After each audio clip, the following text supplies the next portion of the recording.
Hello everyone, welcome to my channel. ಇವತ್ತು ಒಂದು lunch box recipe ಅಂತನಾದರೂ ಹೇಳ್ಬೋದು. ಇದನ್ನು ಮಕ್ಕಳಿಗಂತೂ ತುಂಬ ಇಷ್ಟ ಆಗುತ್ತೆ.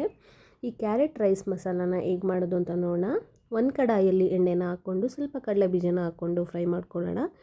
ಕಡಲೆ ಬೀಜ ಸ್ವಲ್ಪ ಫ್ರೈ ಆದಮೇಲೆ ಒಂದು ಪ್ಲೇಟಲ್ಲಿ ಎತ್ತಿಟ್ಕೊಳ್ಳೋಣ. ಈಗ ಅದೇ ಕಡಾಯಿಗೆ ಒಂದು ಸ್ಪೂನಷ್ಟು ಸಾಸಿವೆ ಹಾಕ್ಕೊಂಡು ಒಂದು ಅರ್ಧ ಸ್ಪೂನಷ್ಟು ಜೀರಿಗೆನ ಸೇರಿಸ್ಕೊಂಡು ಸ್ವಲ್ಪ ಕಡಲೆಬೇಳೆನ ಹಾಕ್ಕೊಳ್ಳೋಣ. ಇದಕ್ಕೆ ಸ್ವಲ್ಪ ಉದ್ದಿನಬೇಳೆನ ಸೇರಿಸ್ಕೊಳ್ಳೋಣ.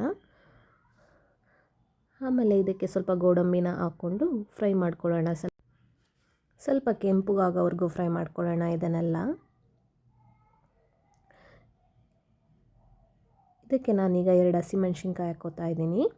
ಹಸಿಮೆಣ್ಸಿನ್ಕಾಯಿ ಬೇಡ ಅಂದರೆ ಸ್ಕಿಪ್ ಮಾಡ್ಬೋದು. ಸ್ವಲ್ಪ ಕರಿಬೇವನ್ನ ಕೂಡ ಸೇರಿಸ್ಕೊತಾ ಇದ್ದೀನಿ. ಅದನ್ನು ಹಾಕ್ಕೊಂಡು ಫ್ರೈ ಮಾಡ್ಕೊಳ್ಳೋಣ.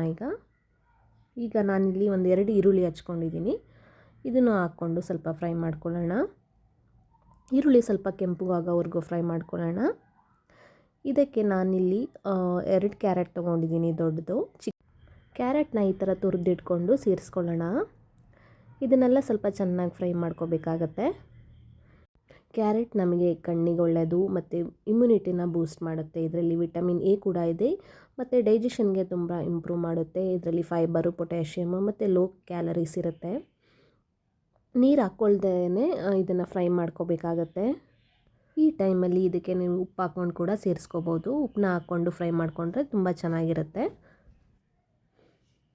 ನೋಡಿ, ಕ್ಯಾರೆಟ್ ಎಲ್ಲ ಫ್ರೈ ಆಗ್ತಾ ಇದೆ. ಈಗ ಇದಕ್ಕೆ ಸ್ವಲ್ಪ ಒಂದು ಅರ್ಧ ಸ್ಪೂನಷ್ಟು ಅರಿಶಿಣನ ಸೇರಿಸ್ಕೊತಾ ಇದ್ದೀನಿ.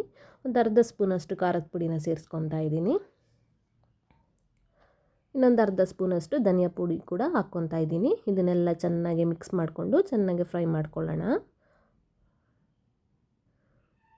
ಮಕ್ಕಳಿಗಾದರೆ ಸ್ವಲ್ಪ ಖಾರದ ಪುಡಿ ಹಾಕ್ಕೊಳ್ಳಿ, ಹಸಿಮೆಣ್ಸಿನ್ಕಾಯಿನ ಸ್ಕಿಪ್ ಮಾಡ್ಕೊಳ್ಳಿ. ನೋಡಿ ಎಷ್ಟು ಕಲರೆಲ್ಲ ಎಷ್ಟು ಚೆನ್ನಾಗಿ ಕಾಣಿಸ್ತಾ ಇದೆ. 1 ರಿಂದ 2 ನಿಮಿಷ ಇದನ್ನು ಫ್ರೈ ಮಾಡ್ಕೊಳ್ಳೋಣ.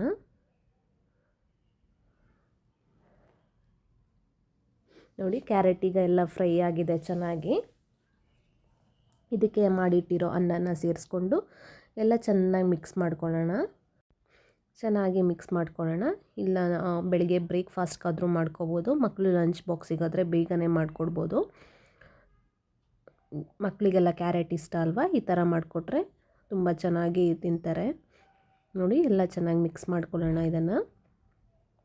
ಇದಕ್ಕೆ ನೀವು ಬೇರೆ ವೆಜಿಟೇಬಲ್ಸ್ ಕೂಡ ಹಾಕ್ಕೊಂಡು ಫ್ರೈ ಮಾಡ್ಕೋಬೋದು. ಕ್ಯಾಬೇಜ್ ಹಾಕ್ಕೋಬೋದು ಮತ್ತು ಕ್ಯಾಪ್ಸಿಕಮ್ ಹಾಕ್ಕೋಬೋದು. ನಾನು ಕ್ಯಾರೆಟ್ ರೈಸ್ ಆದ್ದರಿಂದ ಬರೀ ಕ್ಯಾರೆಟ್ ಹಾಕ್ಕೊಂಡು ಮಾಡ್ಕೋತಾ ಇದ್ದೀನಿ.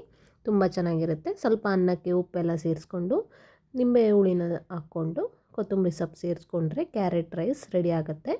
ಈಗ ಚೆನ್ನಾಗಿ ಮಿಕ್ಸ್ ಮಾಡ್ಕೊಳ್ಳೋಣ ಇದನ್ನು. ನಿಮಗೆ ಈ ರೆಸಿಪೀಸ್ ಎಲ್ಲ ಇಷ್ಟ ಆಯಿತು ಅಂದರೆ ಪ್ಲೀಸ್ ಲೈಕ್ ಮಾಡಿ, ಶೇರ್ ಮಾಡಿ, ಹಾಗೆ ಸಬ್ಸ್ಕ್ರೈಬ್ ಮಾಡ್ಕೊಳ್ಳಿ. ನಾನು ಫ್ರೈ ಮಾಡಿ ಇಟ್ಕೊಂಡಿರೋ ಕಡಲೆ ಬೀಜನ ಸೇರಿಸ್ಕೊಂಡು ಮಿಕ್ಸ್ ಮಾಡ್ಕೊಳ್ಳೋಣ. ಮಕ್ಕಳಿಗೆ ಕಡಲೆ ಬೀಜ ಅಂದರೆ ತುಂಬ ಇಷ್ಟ ಆಗುತ್ತೆ ಅಲ್ವಾ? ಅದನ್ನು ಕೂಡ ಹಾಕ್ಕೊಂಡು ಎಲ್ಲ ಚೆನ್ನಾಗಿ ಮಿಕ್ಸ್ ಮಾಡ್ಕೊಳ್ಳೋಣ. ಇಲ್ಲಿ ನನ್ನ ಕಿಚನ್ ಬೆಳಕಿಗೆ ಸ್ವಲ್ಪ ಈ ಥರ ಕಾಣಿಸ್ತಾ ಇದೆ, ಬಟ್ ನೋಡೋಕೆ ಇದೇ ಥರನೇ ಕಾಣಿಸ್ತಾ ಇದೆ. ನಾನು ಈಗ ವೀಡಿಯೋದಲ್ಲಿ ತೋರಿಸ್ತಾ ಇದ್ದೀನಿ. ಅದೇ ವೀಡಿಯೋದಲ್ಲಿ ಕಿಚನಲ್ಲಿ ತುಂಬ ಬೆಳಕು ಬೀಳೋದ್ರಿಂದ ಆ ಥರ ವೈಟಾಗಿ ಕಾಣಿಸ್ತಾ ಇದೆ.